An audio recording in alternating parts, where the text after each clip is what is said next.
אל צופיה הגעתי לאחר כמה פגישות עם בחור שלא הצליחו לי, לא הלכו, הרגשתי תקועה, הרגשתי אנשים מסביבי לא ידעו להגיד לי את הדבר הנכון, לא מצאתי תשובות, האם להיפגש להמשיך עם הבחור כי יש לו לב טוב, יש לו אופי טוב, אינטליגנציה רגשית, או האם לחתוך ולהמשיך הלאה.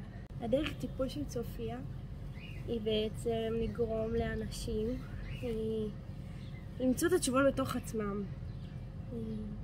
בעצם דיברה איתי, שאלתי שאלות, ודרך זה הבנתי מה בעצם הדבר הכי נכון לי.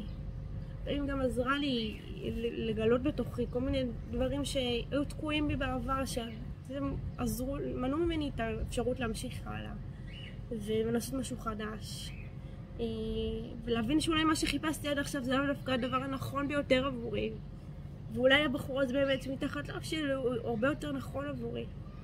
ולפני שהגעתי לצופיה אני כבר רציתי לחתוך, הייתי כל כך מיואשת ומתוסכלת, ובזכות השיחות עם צופיה זכיתי היום, כבר 1.5 שנה אחרי, להתחתן עם האחד שלי, ברוך השם, ובאמת הכל בזכותה, הרבה מאוד בזכותה.